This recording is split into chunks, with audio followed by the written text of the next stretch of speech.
Bonjour, bonsoir tout le monde. La paix et la grâce de Dieu vous soient données.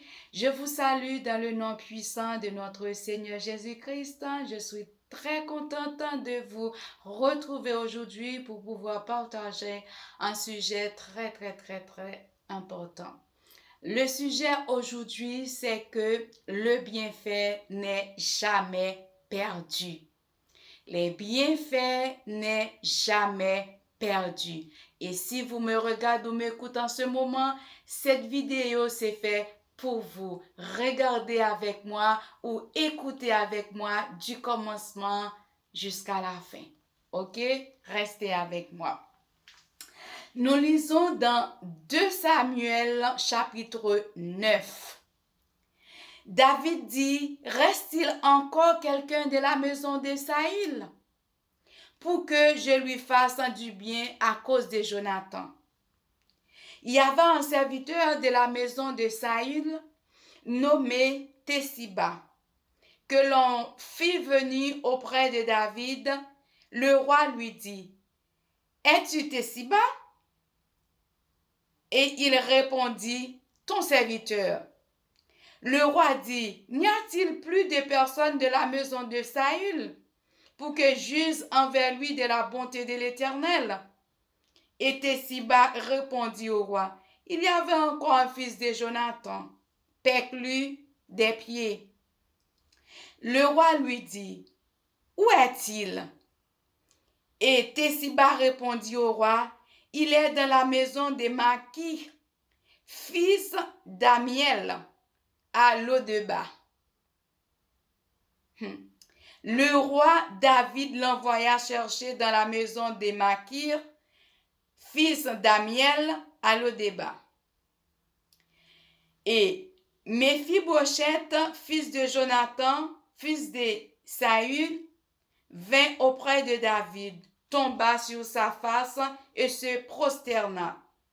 David dit, Méphibosheth, et il répondit, voici ton serviteur.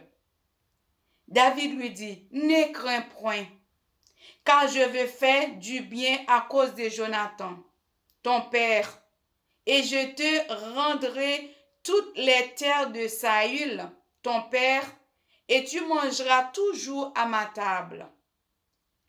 Il se prosterna et dit, qu'est ton serviteur pour que tu regardes un chien mort tel que moi? Le roi appela Tessiba, serviteur de Saül, et lui dit, je te donne au fils de ton maître tout ce qui appartenait à Saül et à toute sa maison. Tu cultiveras pour lui les terres, toi, tes fils et tes serviteurs, et tu feras les récoltes afin que le fils de ton maître ait du pain à manger. Et Méphibosheth, fils de ton maître, mangera toujours à ma table. Or, Tessiba avait 15 fils et 20 serviteurs. Parole du Seigneur. Amen. Mes frères et sœurs qui me regardent dans ce moment, oui, auparavant que je vous dis que le sujet du jour, c'est le bienfait n'est jamais perdu. Vous connaissez bien l'histoire de Jonathan et David. Jonathan était bon ami de David. Il aimait David.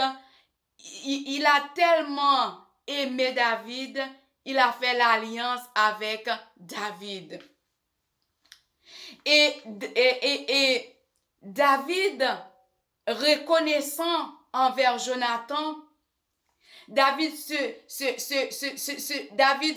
rappelant son alliance avec Jonathan, et si vous lisez 1 Samuel chapitre 20, le verset 14 à 17, vous allez voir l'alliance que David avait fait avec Jonathan. Jonathan a tellement aimé David comme son âme. Il a dit, même si je meurs, il faut que tu fasses du bien à ma maison. Et comme j'ai déjà fait une longue lecture, je vais pas aller faire cette lecture-là. Lisez 1 Samuel chapitre 20, le verset 14 à 17, vous allez voir l'alliance que David a fait à Jonathan.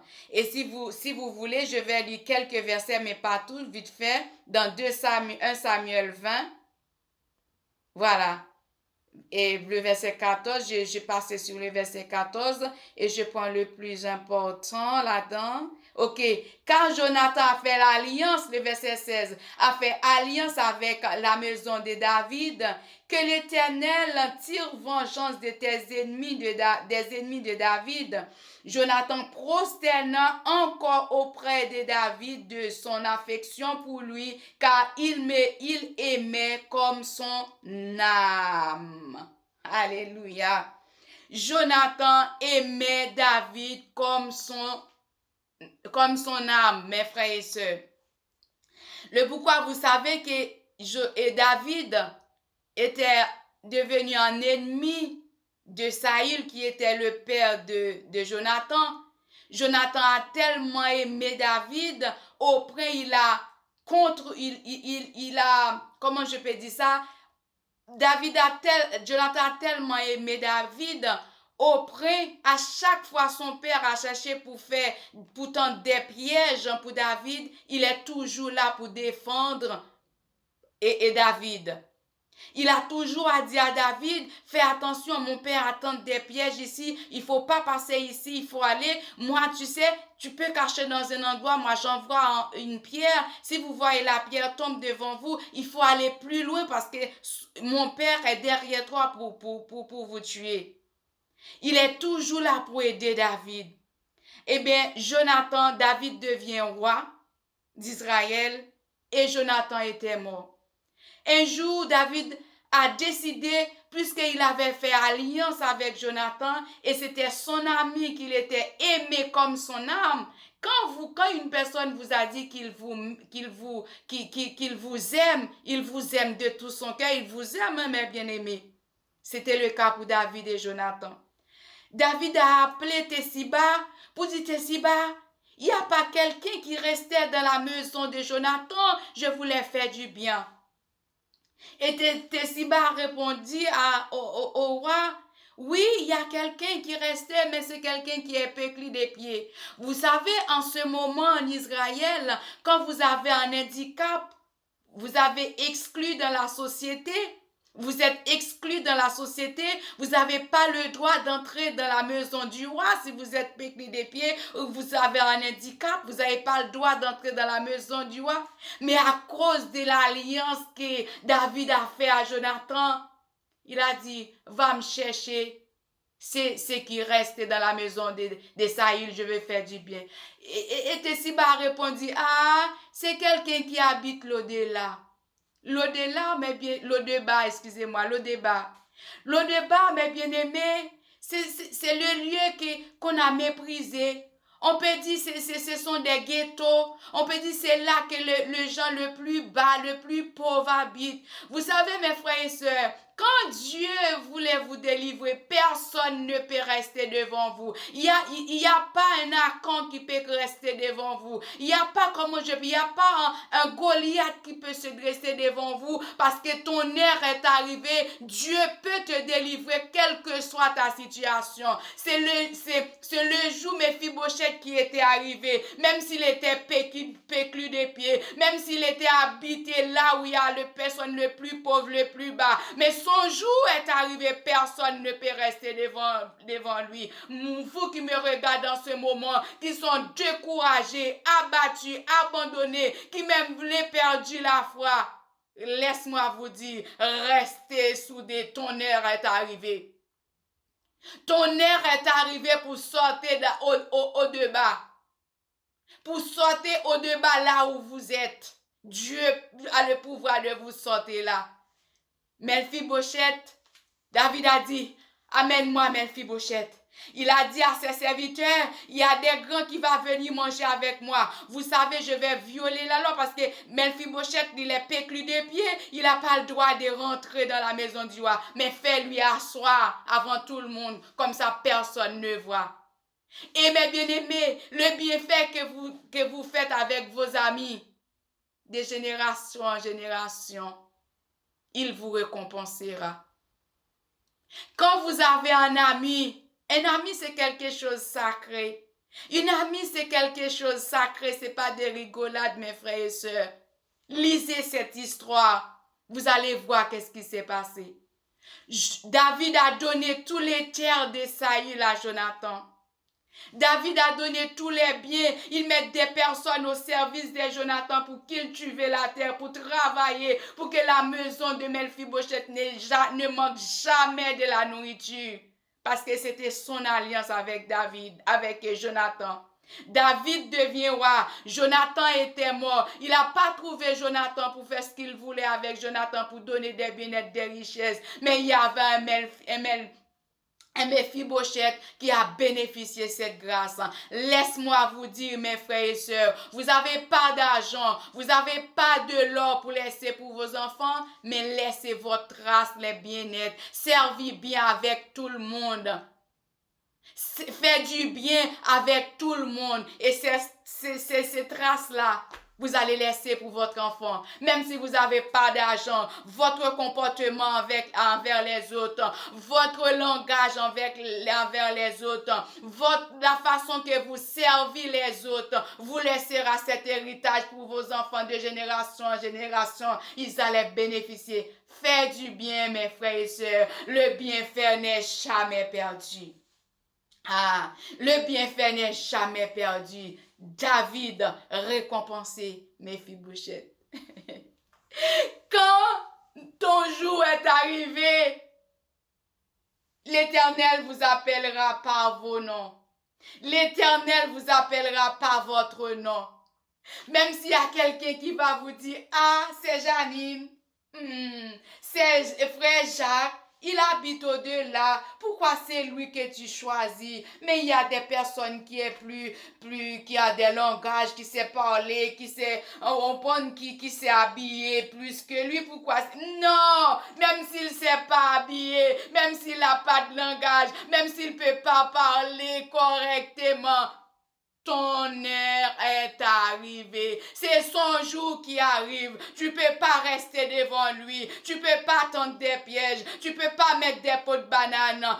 Son jour est arrivé. Oui, là l'Éternel vous appellera par votre nom. Ma sœur, ne te décourage pas.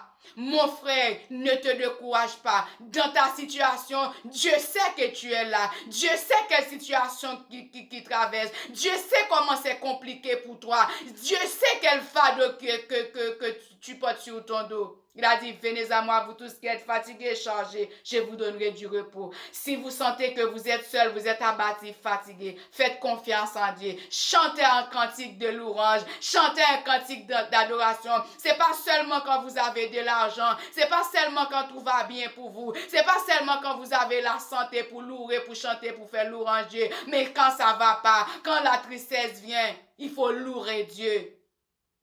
Quand la déception vient, il faut louer Dieu. Des fois, les déceptions viennent sur notre chemin. C'est pour nous élever, pour nous donner la force pour affronter du combat, pour nous donner la force pour ceinturer nos ceintures de force, pour attendre les combats, pour attendre les jours mauvais qui seront venus, mes frères et sœurs.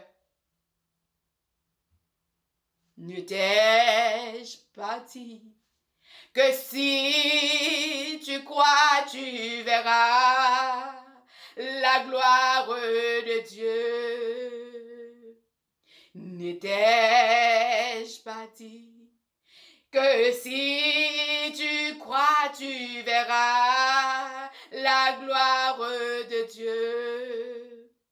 Tu verras la gloire de Dieu. Tu verras la gloire de Dieu. Ne t'ai-je pas dit que si tu crois, tu verras la gloire de Dieu. Mephibosheth était habité au-delà.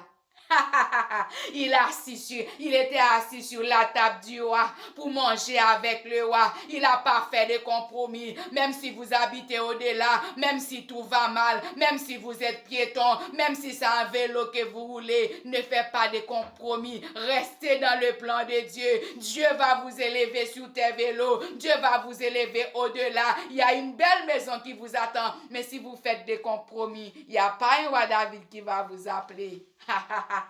Et le roi David va vous appeler où vous êtes. Il va même pas trouver votre adresse parce que vous êtes tombé dans le compromis. Il y avait une noirceur qui va vous couvrir. Quelle que soit ta situation, restez branché, restez accroché. Mephibosheth était péclu de pied. Il était exclu de la société. Vous êtes exclu de la société, le mariage se fera, vous n'êtes pas là parce que vous n'avez pas de vêtements, vous n'avez pas de souliers, ou vous n'êtes pas représentable. Dieu va vous élèvera. Il y aura un jour que même avant le mariage se fera, c'est vous qui va donner votre avis, c'est vous qui va donner votre opinion, comment tout va se passer. Même les décors, c'est vous qui va vous appeler pour dire comment ça s'est passé. Mais si vous marchez, vous savez, mes frères et sœurs, si vous avez Dieu dans votre vie, il ne faut pas marcher tête baissée. Dieu vous élèvera. Vous servez un Dieu vivant. Le monde entier appartient à lui. Tout a été créé par lui et pour lui. Même si vous n'avez rien aujourd'hui, restez confiants. Marchez la tête haute. Ne plaignez pas. Ne baissez pas les bras. Ton heure est arrivée. Ton heure est arrivée. Élève-toi pour attendre ce jour-là parce que tôt ou tard, Dieu va dire son mot. Dieu va vous aider. Dieu vous bénira. Restez accrochés, restez attachés. C'était tout pour aujourd'hui. Je vous dis, je vous aime dans l'amour agapé de Dieu. Et vous qui abonnez avec la chaîne La Parole Vivante, je vous remercie infiniment. Vous qui n'êtes pas encore abonné, qu'est-ce que vous attend? Rentrez dans la famille de Dieu. Comme ça, vous m'aidez à propager cette parole dans le monde entier. Et si vous retrouvez cette parole, vous trouvez quelque chose qui vous a fait du bien, pourquoi pas? Partagez avec les autres. Aide-moi à faire ce travail. Il y a des personnes qui sont fatiguées, qui sont découragées, qui sont abandonnées. Mais dis-le, son heure arrivera très bientôt. Soyez bénis, soyez fortifiés. Je vous dis à la prochaine pour une nouvelle vidéo. C'était avec vous votre sœur Lucie sur Channel La Parole Vivante. À bientôt.